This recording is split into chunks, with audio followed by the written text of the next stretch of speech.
Hello and welcome back again to another episode of Pixel Wankers. I am Tim. I'm Mitch. Scott.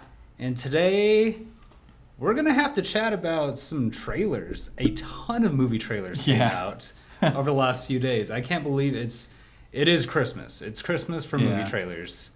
So it's Christmas for things that we can watch in a couple years. Well, a couple years, I think Or next year is like the year of the movie. Oh, totally. You know, like every month there's something big coming out that you're like, oh man, I want to see that. Oh man, I want to see that, you know? Which is so funny because we have all these like really pretty big name movie trailers coming out, and it's all coming out right before Star Wars, which is it this week? This week. Yeah, it is this Friday. This week. Or Thursday if you're lucky. Yeah. Or if you're the press and you've already seen it, you're a dick. Just on a quick aside, like I've read a lot of spoiler-free sort of comments.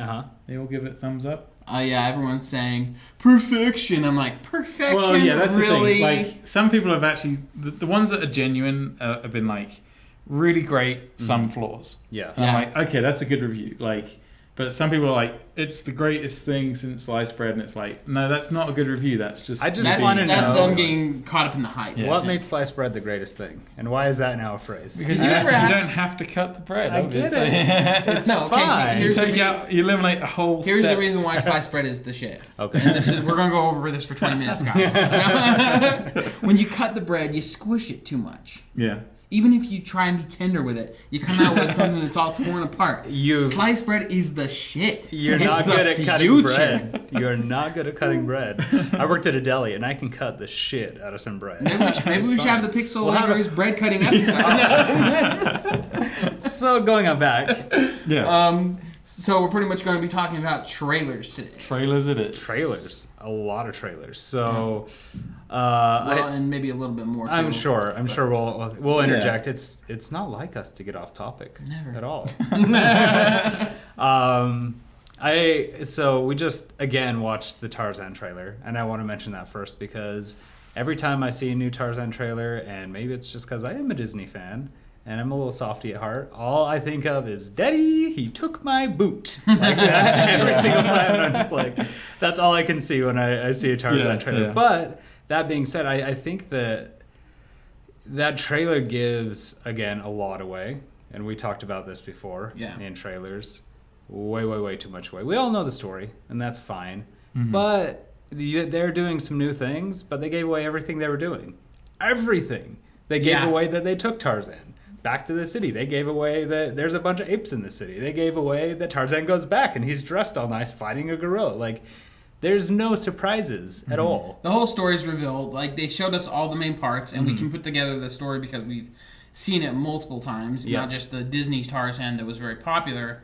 But son of Tarzan. Yeah. And, sorry, go on. And so I mean, like, that's where it gives away because we already suspect that these things are going to be happening. Sure. But they literally did show us all the main highlights of the things we expected. Yeah. Which, I'm also surprised they're doing two... This may sound stupid, but two Jungle movies in the same thing. You know, like Jungle Book is coming out this year, right? And Tarzan. Oh yeah, I forgot about that. That seems weird, you know. Well, and they seem very similar. Like how the fill looks and how they're like kind of trying to portray the story as sort of this. Jungle Book's already kind of darker from the original source material, but they're kind of putting the same spin on it. And it's like two of those movies. You could have spread that out with a couple years and you know, maybe done a little better with it. Yeah, like it looks like they're sort of sticking to the fairly child-friendly Tarzan rather than like overly violent original source material. Like which is good, and it looks like a CG fest of summer blockbuster fun. So it's not really anything that I'm overly excited for. It's just something to go and watch. It's something I might see on Netflix. Yeah. Well, here's a couple of downsides to it. No Phil Collins music. No jungle. No sliding in the jungle. You know, through the little trees. Actually, the tree sliding, it's cartoony in the, you know, Glenn Keane did animated Tarzan in the animated version. It's cartoony how he slides through those, But it is really cool. And well, that would be a fun thing to see in live action. It was actually taken off. They were in Paris, and it was taken off. He would walk to the studio every single day, and he'd watch rollerbladers. And he was seeing how rollerbladers were doing these backwards spins and whatever. And you can tell that where he crosses his legs through the lines. Like, it totally looks like... And that's what he animated it off of. I actually watched a thing recently before the trailer came out in the last few weeks on how they animated that whole scene. And yeah, it was really, really cool. But it was just because he kept seeing these rollerbladers every day that he walked back and forth to the And studio. I think, like, that's where I kind of fall in, where it's like I see...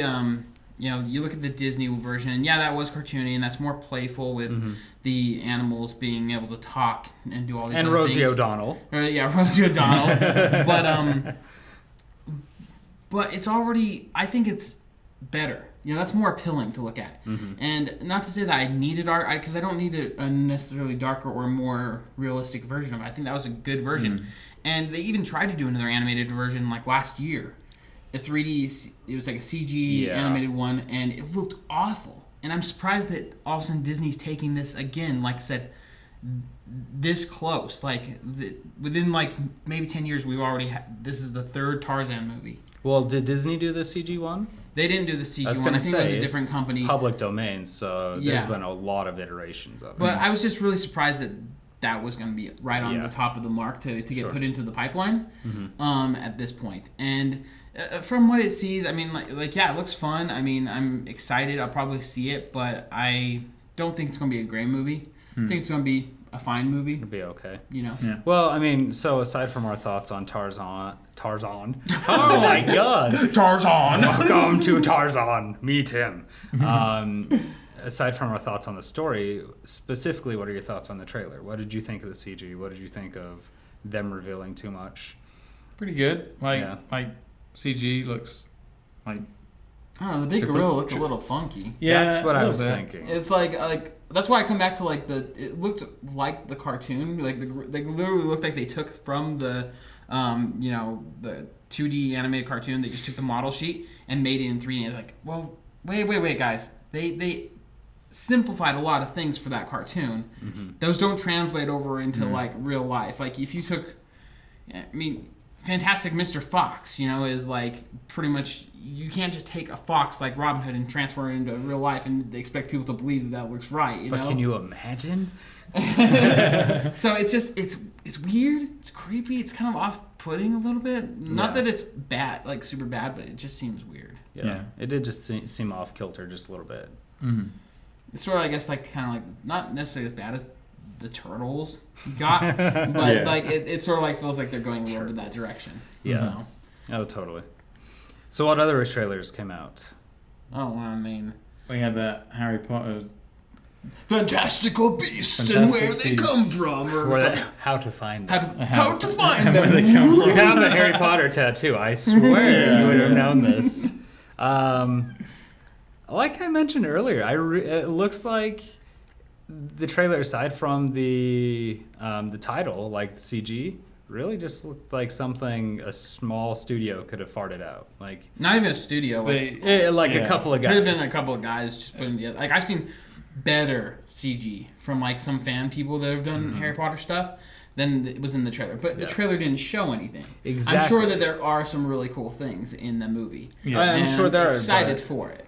They're playing off of suspense and not showing the audience like what they want to see, and it's to their favor. It makes a intriguing like opening sort of storyline for it. It gives you the idea of what the film's going to be about, but there's not really much of anything. So we talked about trailers that reveal too much, and they definitely did not do that.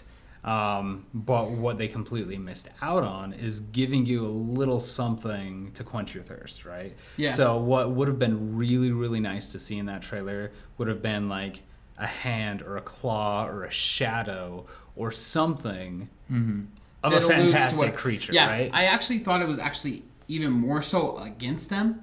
Anticlimactic that he opens up the thing and it's like gar, gar, gar, and it's like stock like literally the lion sound from MGM is like playing, and then he closes it and she's like, did you open it? And he's like, a little bit. It's like, what? Wait, let's go back here. this is supposed to be something that's the main case to this whole movie, and you're calling this movie Fantastical Beasts, you know? And so, like, we're expecting something pretty amazing from the Harry Potter universe. And this guy just opens and closes the thing. Like, I feel like it's just as silly looking as the Goosebumps movie looks like, you know, from afar. And it's kind of the same premise. Oh, something opens up and a monster comes out, and then it's rampaging through the city.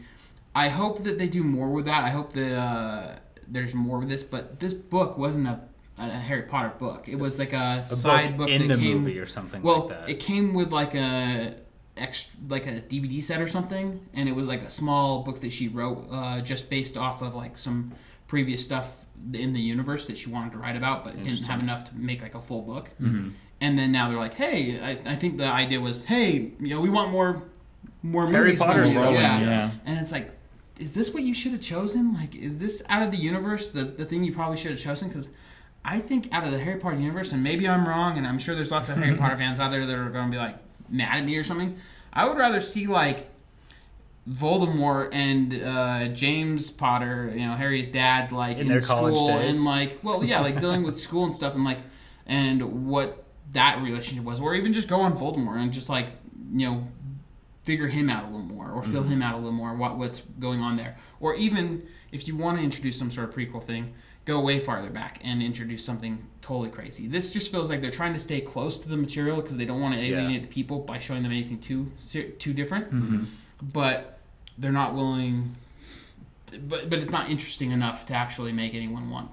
What would have been interesting, actually, and I'm not a Harry Potter fan, but what would have been really interesting is they briefly go over like how the school is built, right? And there are these 4 houses that come together and all this stuff. Like, that sounds like a great origin story. Yeah, like why would you not go do that? Well, and I think this goes off some of the origins of, I think, Hufflepuff. And again, people probably gonna get mad at me or whatever, but like I think it's like one of the people that started like I forget her name, but something Hufflepuff. Is basically like the girl in this or something, and that's her. Like the case is kind of important to the school later, but this is like 60 or 70 years before. That doesn't seem like long enough, right? That's what I think. That's what it was supposed to be. I agree. I thought that this was supposed to be more legendary than that. Like it was supposed to be like hundreds of years. But you look in the trailer, it's not. You said right off the bat, you're like, this is like Nazi Germany. Like it looks like Germany practically. So I mean. Mm-hmm. It's pretty much on par of where if it's supposed to look like Germany, it's supposed to be like 1940s or something like that, England.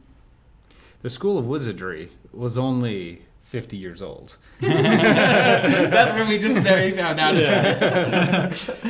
But I mean, I don't know. We'll get more into that stuff. I think that it's too early to really have much of an opinion about it, and it's a lot of speculation.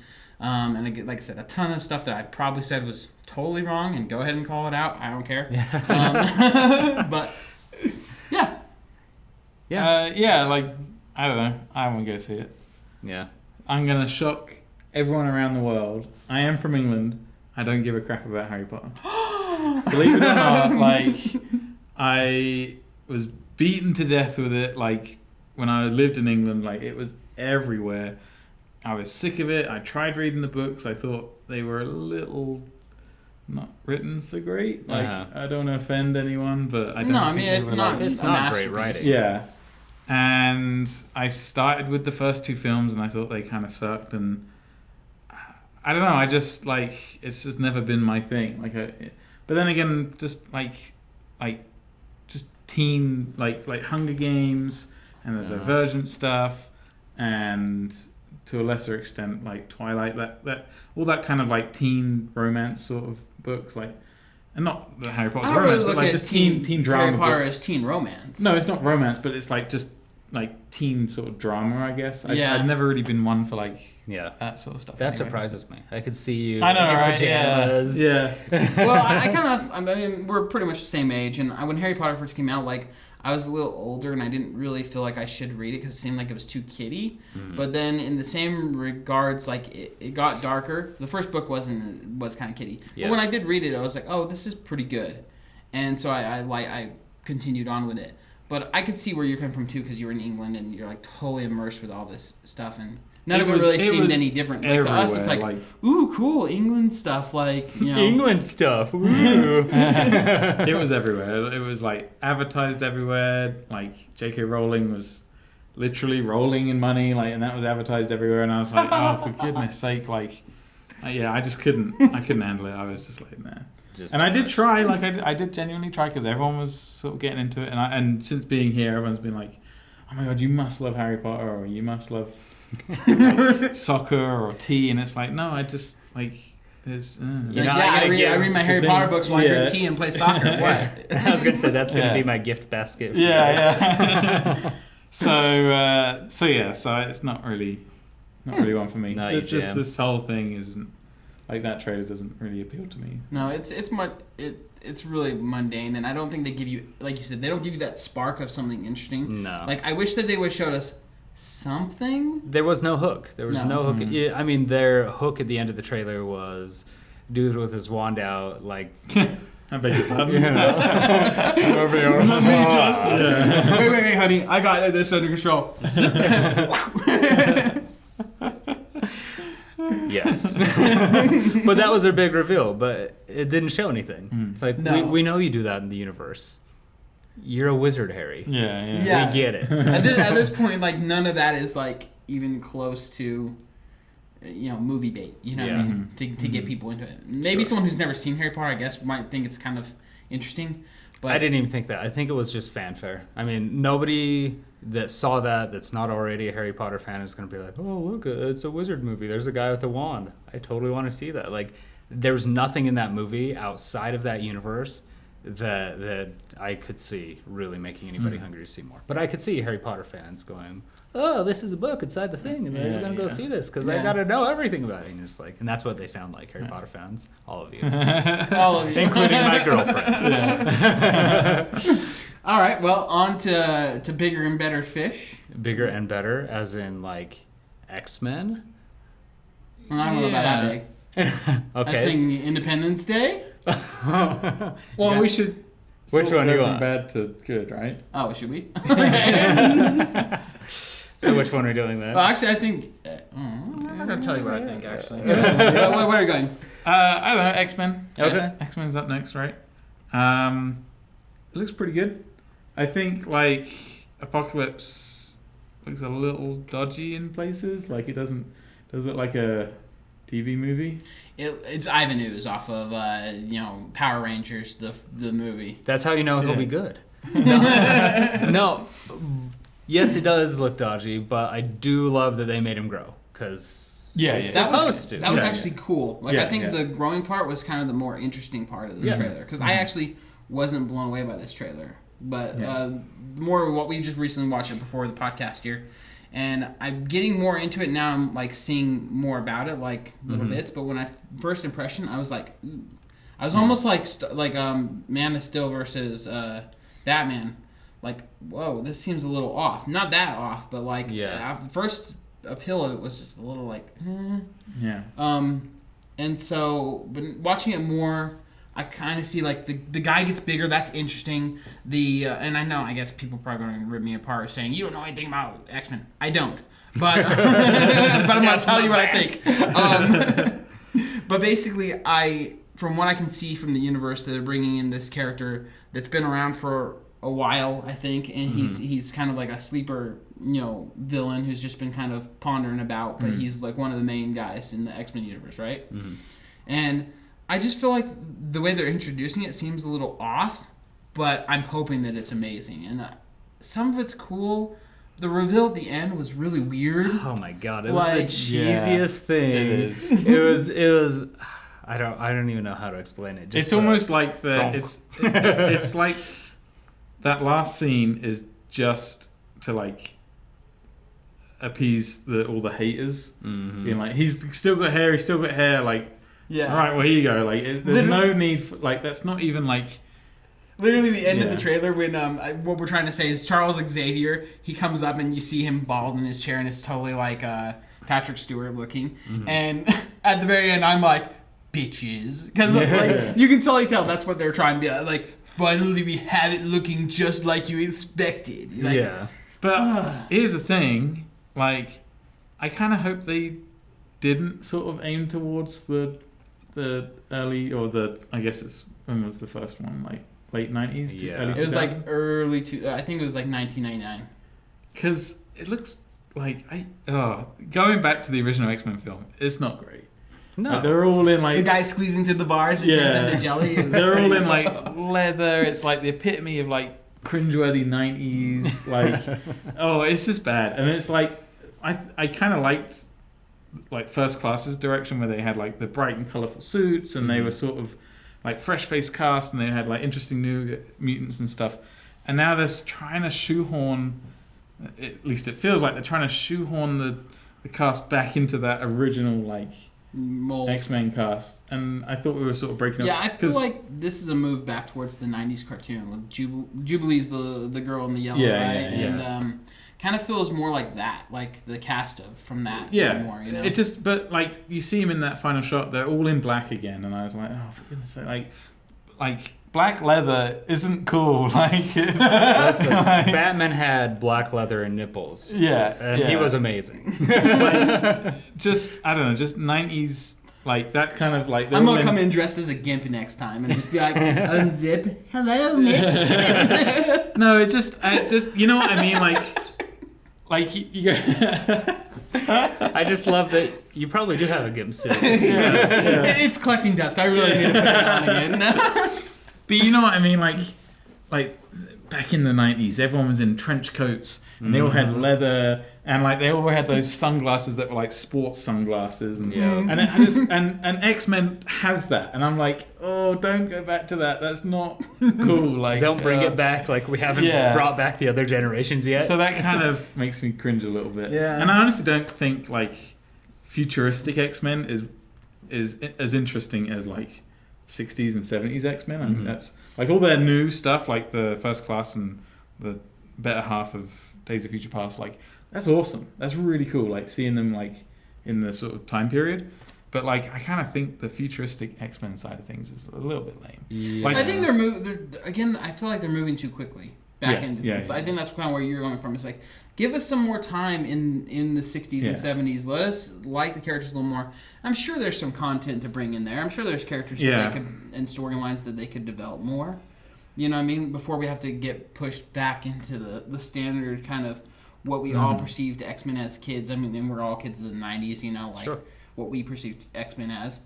It's pretty cheesy. It's pretty bad. Like the first movie, I agree with you. It was awful, and it was right in that time period when, like, in the 90s, they were trying to make every movie like dark and gritty, like kind of thing. Like, it's before Batman Beyond.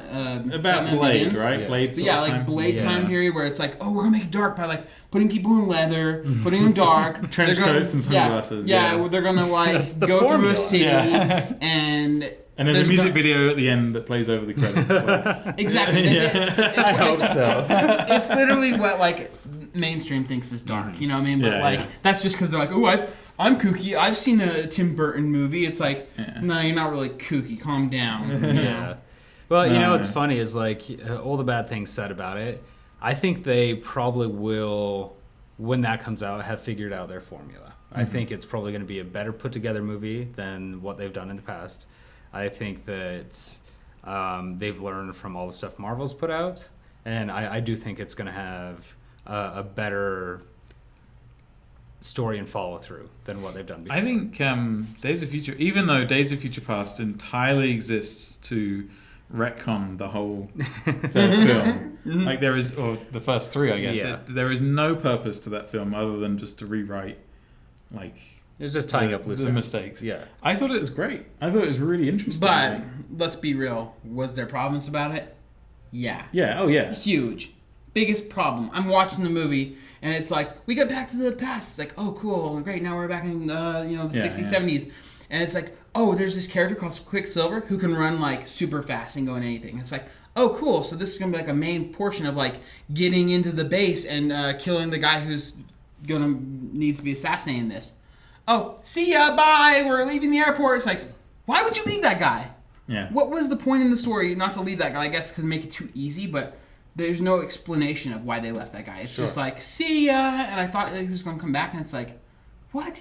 he's like the most interesting, cool character I've seen in all of the '60s movies. He's the coolest. Sure. Yeah. And they brought him back. You saw the new trailer. I know. I saw him crazy running, and it's like by his face. I'm excited for that, and I like that he looked a little like scared in that kind of. I don't know if he was scared or if he was like running from something or running to something, but I think it'd be fun if he was running from something, because it's funny because like someone with such a crazy power, like what would they be scared of? Well, scared of running from, essentially. Yeah. Yeah, and like I think he was a better Quicksilver than the one in the Avengers. Oh yeah, far better. But like he didn't fit the actual the mold of the real Quicksilver. He was more like DC's like Impulse or something. And I don't know if it's just the Jim Croce song that plays in the background when he's running to the base, but I just loved it. You know, it's great. It's so great. Like, but yeah, no, I think like a lot of people kind of moaned about Days of Future Past. And First Class as well. I really like First Class. I think First Class is a great film. But like, I don't know. I'm looking forward to it. Like, yeah, I'll probably see that one in theaters. But I agree with Steve.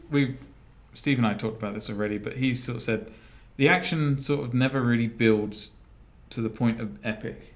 Yeah, it's just small battles here and there and a bit of wire work, you know. And I have to agree. Like, there's not really much of a full-scale like army fighting mutant type thing. It's really just a bit of like low-budget fighting, and so I'm hoping this one sort of kicks off towards the end. Yeah, sure. I mean, that's kind of what we talked about the Civil War trailers. It's like it's Civil War. There's 5 guys. What the hell's going on? Yeah, exactly. Yeah. Civil skirmish. Yeah. Let me ask you a question about the movie, and we'll get a little roundtable. Best and worst about the trailer. About the trailer? Yeah. What do you think is going to be good and bad about the Apocalypse? Good.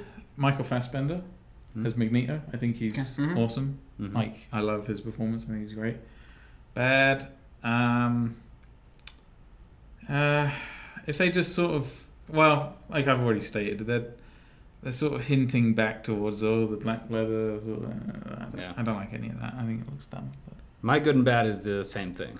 Apocalypse looks like I am glad they're using him how he should be used and has his powers and whatnot, but I get the feeling they're gonna way overdo it or blow it out of proportion or something really horrendous. Do you think it's gonna be like Doomsday in the trailer for Batman vs Superman? Like, I think it's just gonna. I think it's gonna turn into something really bad for them, which I hope it doesn't, because again, I think it's gonna have probably the best formula to date that they're using in an X-Men movie, because they've learned from everything else that's come out since the first one. You know, I also think like.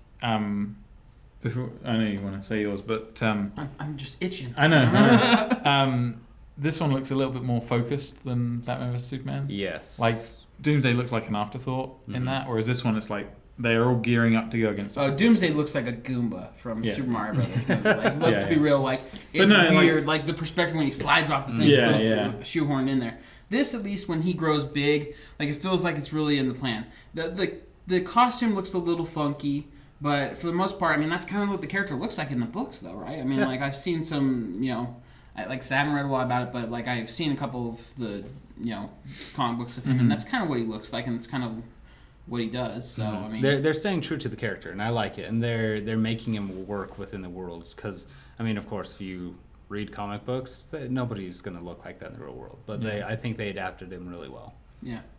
My good and bad on it was good. Quicksilver, like I said, I loved Quicksilver. I thought he was so cool. I want to see more. I liked the aspect that is he running from something? What someone so fast could be? Because I always loved the Flash, and I love the Flash, and I love Quicksilver because running fast is such an interesting superpower. You'd think it's like the Flash is a really popular superhero, and it's kind of supposed like. Yeah, your super strength. Yeah, you have super speed. Like, those are like the you can fly. Those are like the main superhero powers that everyone expects superheroes to would have.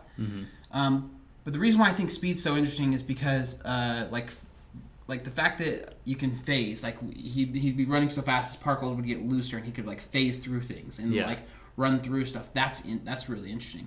The fact that how do you deal with someone who can run so fast, even if you're a really strong guy? Like, there's a video I was watching on the Variant where they're talking about, is Flash the strongest superhero? And it's like, he said something like, Flash can hit a billion punches within like 1 minute. Mm-hmm.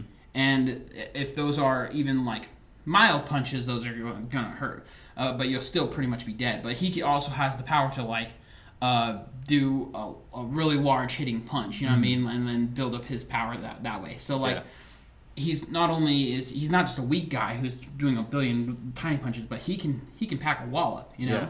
So I think that's really interesting about that character. I think it's really interesting about Quicksilver. I hope that they bring more in on that kind of aspect of it. But bad, I think bringing us too fast up to speed with the other one is kind of a letdown for me. But I think I hope that it doesn't get too crazy with all the different characters. Like they've already built up quite a menagerie of characters. But I don't want them to start introducing everything too fast and get kind of convoluted with all these other storylines that we have to try and like experience. I want them to stay very clean cut. Like storylines, I like storylines that are relatively simple, but really bold in the way that they show it. You know, rather than making something super convoluted that they think, oh yeah, I'm gonna blow everyone's mind with the next Inception. You know, and it's like, okay, calm down. Like you're just gonna confuse people and make it awful movie. So I hope it doesn't come out like that. But I'm excited for it. I'll definitely go see it. And yeah, I'll go see it. Yeah. Of all the ones so far, that's the one I'd go to the cinema to go see. Yeah, for sure. And to answer your question earlier of what he's running from, it's probably the Flash. It's the only one that can catch it. Yeah. Holy shit. No, but let me ask you a question. Do you guys know much about the story of Apocalypse? Do you guys read the comics too much? Not really. No, I don't know a whole lot about it. And so, okay, again, maybe that's... I will on to ask some questions. But. Yeah, if Crow was here, you might have some insight. But yeah. But no, I just think being an X-Men movie, it looks better. And better formulated than the rest. And I could be completely wrong. They could have screwed up the entire storyline, and people that have read the comics can see that. And they're going to blow up Charles Xavier again? Like the third movie or whatever, he explodes. Doesn't he at one point? Yeah, and then all of a sudden, like, futures past, he's back in his wheelchair again. It's like, wait, didn't I see that guy explode? Yeah, you get to see it again. It's fine. Is huge action in this? Huge Jackman? Huge jacked man. No, I don't know. I don't know if he's in it. I think this is his last, if it is. Is it? I think he's supposed to Or is he doing a Wolverine spin-off and that's his Is he still in the past? No, he's not in the past because he got back into the future and Back to the Future. Yeah. He got sent back. Doc picked him up on the way back. Yeah. And he comes back to the future where everything's like perfect world. Now that's where Hugh Jackman is right now, right? Because like I guess he exists in the 60s and 70s though. Yeah. As kind of more of a Well, that's renegade. His body that he was in. It wasn't his physical body went back. No. His mind went back. Yeah, his mind went back to his other body. It was there. So he is around. He's around, but is he going to be part of the X-Men? Because I thought the whole point of the first movie was like he got introduced to the He might be. X-Men. He might be in the second half of it, I imagine. I don't see him doing an X-Men without him in it. Yeah. Yeah, you're probably his right. Contract's out, but. Well, is his contract out for X-Men, or do you think he's doing like an Old Man Logan spinoff or something like that? I heard he was, but I don't know if he's going to be in this. I don't know. I hope he is. I think he's all right as Wolverine. Like, yeah. I mean, I think I would like to see someone different pop in there. I think he's a little... I think we've gone over it a bit. He's a bit too pretty boy for Wolverine, and I think he's been there for a while. Let's get something else in there. I like Hugh Jackman a lot, but I want to see someone else's take on it too. Sure. I wouldn't mind just focusing on other mutants, like, just...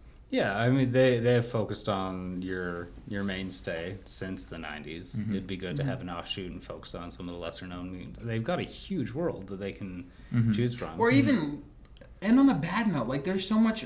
see, this is the thing I don't like about superhero movies. They always feel like they have to, like, storybook it with this... the inciting action happens, and then the climax happens, and then the resolution, and everything ends up okay in the end, and it's like... How about you just end a superhero movie on a bad note?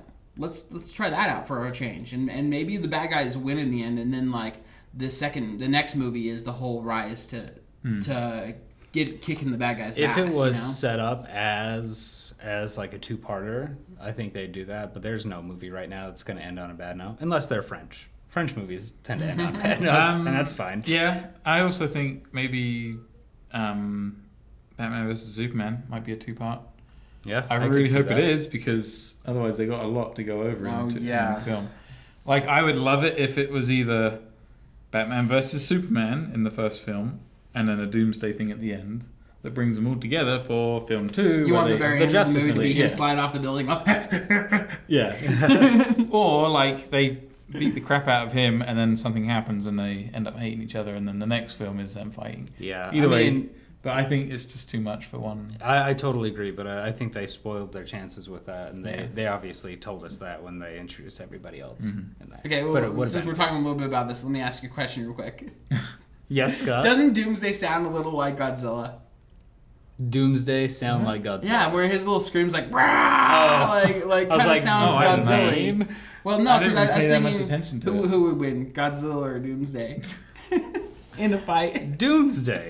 Yeah. I mean, as much as I would love Godzilla to win, he's beaten Mothra. It just kind of popped in my head, like, didn't it kind of sound like that? And then I was like, I wonder if they would win in a fight. Yeah. I guess Doomsday probably would. He's super powerful. He's supposed to win pretty much. He always beats Superman, doesn't he? Yeah, kills him. Yeah, so, I mean... But the thing is, as well, like, he was, like, basically a creation just to, like... kill off Superman. Like, his design isn't very good. He's sort of the epitome of the 90s again, like big muscly guy. Like, his anatomy is all off. Yeah, it's just, I don't know. He seems to be just a creation. He reminds me of the end of Resident Evil. Yeah. Was it 2? Where they had the big old crazy gray monster. Is it Nemesis? I think it was Nemesis, yeah. Nemesis. Oh, man. I would love to go with the Resident Evil films, because I've got so much to say on those. We've got it. We should do like a riff tracks or something of the my god stuff. Oh, we could totally do that. But onward and upward. Next movie. Yeah. What's on the pipe? Oh man. So we were talking. It was between X-Men and Independence Day. Independence Day. Minus Will Smith. I know. Mm-hmm. No is it Independence Day though without Will Smith? Well, it comes once a year, whether he does or not. Yeah.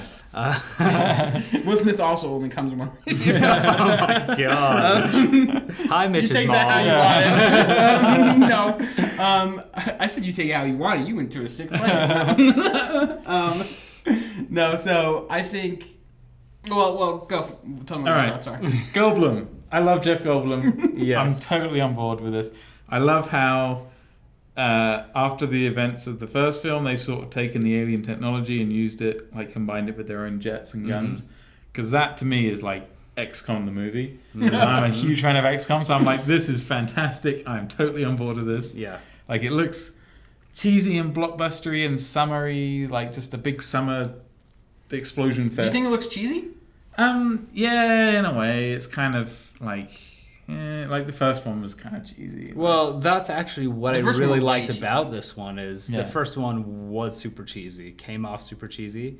This one didn't really lend itself to being cheesy in the trailer. Like, the trailer felt like they took itself a lot more seriously, and that's what I liked about it. Yeah. I'm totally on board. I'm ready for it. It looks great. Like, you know. My body is ready. Yeah. I think, looking at the trailer,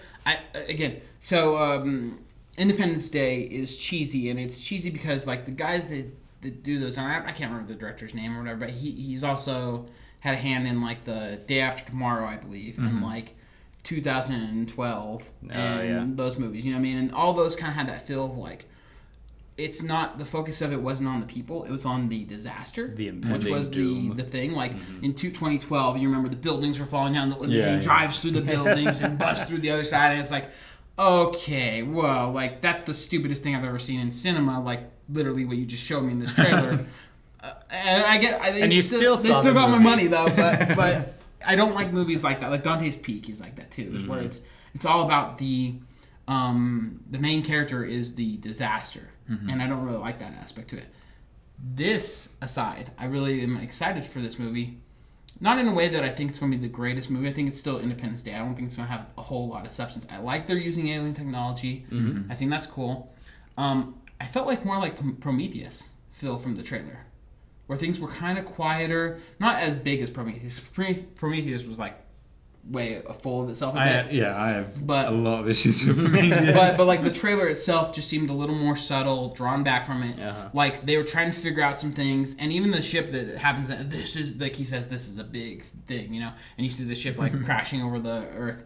That's really cool, and that's an awesome visual, and I like that they're choosing big visuals, but they're not like cutting us in to those visuals and having like people jumping out of the thing and like, oh, watch out, like, and limousines flying through buildings. I hope that's just like something they show us and something happens like that, and then they have to deal with the aftermath, or they have to deal with what this means to humanity. I hope they go through more of those questions in it.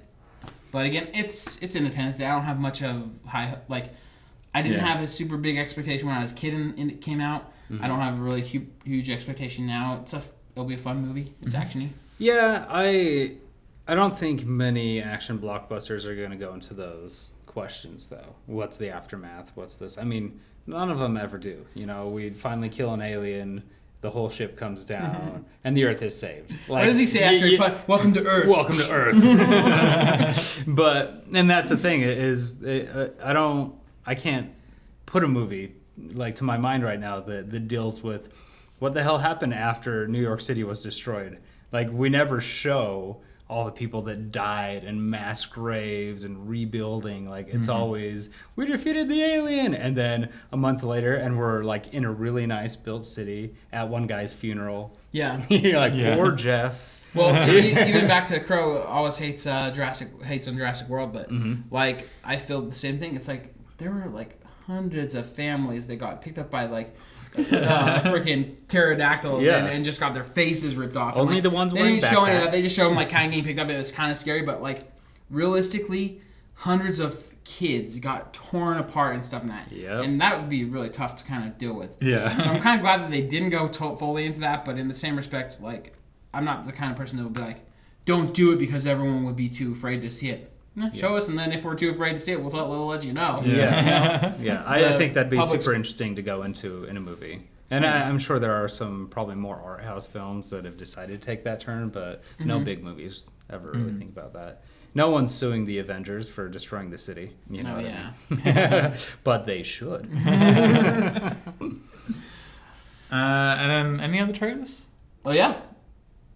Star Trek. Oh, yeah, there we go. How did we forget? Yeah, right? Beastie Boys. Sabotage. That was a nice throwback.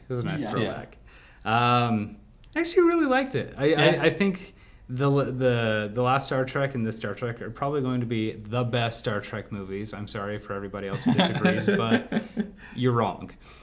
These are probably, and we talked about this earlier, Star Trek is, the thinking man's Star Wars, and Star Wars is the action-packed Star Trek. The actual entertaining man's Star Trek. Yeah, that's exactly what it is. But I think the last movie and this movie is just bringing it to a wider audience.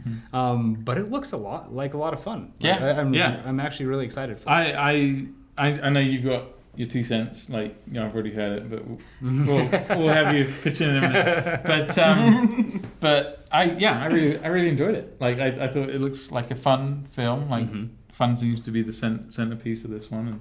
And again, I'm not a Trekkie, but I like the newer ones. I've seen a few episodes. I know why you liked it. Because Captain Kirk has a Vault Boy outfit on. Doesn't he look like he's wearing Vault Boy's outfit? It's the colors, but I didn't give me a thought. Subliminally. I was like, is Captain Kirk Vault Boy? I think Chris Pine sort of lives up to his name. He's a bit wooden in places. He's a bit kind of... But more Simon Pegg. I love Simon Pegg. Yeah. And he wrote it. Oh, did he? I believe he wrote the script. Oh, really? Yeah, I'm totally on board with this. So when I saw the trailer, I was like, oh, this is kind of weird. It seemed like, I mentioned this to you guys before the podcast started, but to reiterate for the fans, we were watching the Tarzan movie, and I'm like, is it just me? Am I just like a weirdo that I don't like these movies, but they feel cut together wrong? See, Alice in Wonderland did the same thing. The second one came out they do the movie and it cuts, and then it cuts and the movie just seems like it's not put together properly. Like, Yeah. And at the very end, like, and Alice in Wonderland, they have the queen, like, ha ha ha, and then she cuts off the thing's head, and it's just this weird little interjection. At the end of Tarzan, it's like, stops, and then it's like, bum, bum, bum, bum, and it shows a bunch of things, and it's like, stops. It's like, it's cheesy bait for, like, I don't know if they're just trying to drag in, like, kids that they don't think they can hold their attention for 2.5 minutes for a trailer or something. Yeah. But like, I can hold myself for 2.5 minutes. Give me something that actually makes like a little more sense. I feel like this was really disjointed. Mm-hmm. And me and Steve went out on it a bit, and he kind of made me see some of the ways that I think I might have been wrong. But at first, when I saw the Star Trek trailer, I was like, this feels a little like Guardians of the Galaxy's marketing ploy attached to Star Trek. I didn't jump into that conversation, but I agreed with you. I thought like it's the same marketing like it's a throwback song that everyone knows. Like it's fun is the capital word here. Like we're all just like joking and bumbling our way through a space adventure. Like that seems to be like their formula. Yeah, like and you can tell who they're trying to make. Yeah. Who they're trying to make. I mean, Guardians of the Galaxy. They built up the 4 characters like the to give them real character. Like, but they basically made Star-Lord like Han Solo type of person. He's pretty much Han Solo to be real. Mm-hmm. And Kirk kind of is feeling that same sort of thing from this. Like, hey, what's like? Scotty comes in. What's that music? And he's like, oh yeah, and it's like what? And then cuts all these weird cuts, and it's like this seems shoehorned, I can see through what you're trying to give me. Yeah. Steve said no. He said I don't think that's the ploy because the first Star Trek. The new reboot, J. Abrams one, they also had a Beastie Boys song with him driving the car or the motorcycle. And I think that there was a trailer like that. He couldn't find the exact one that he was saying they've already done this before, so this is not stealing from them. They're actually maybe Guardians stole from them.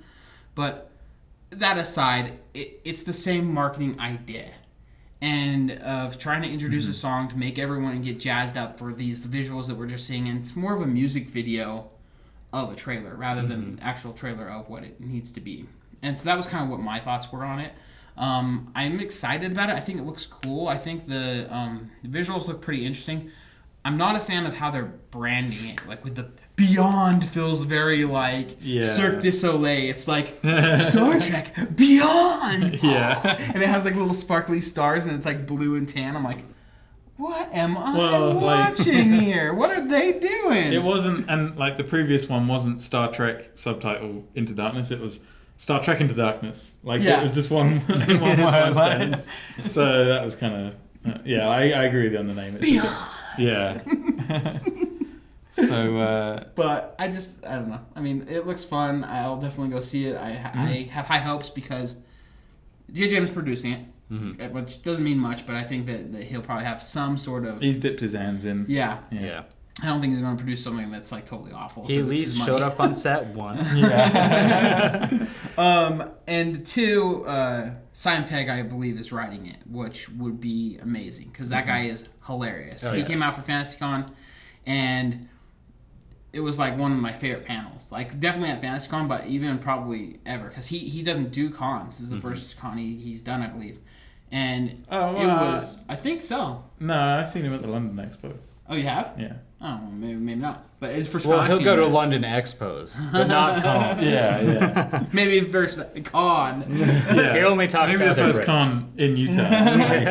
Maybe so, but like I liked him a lot. I thought he had like a really great personality. He's a funny guy. He definitely comes off as he's a comedian. He knows what he's doing, but he's also really smart. Like, he's kind of a nerdy guy. He likes a lot of nerdy stuff that everyone else likes, so he's relatable.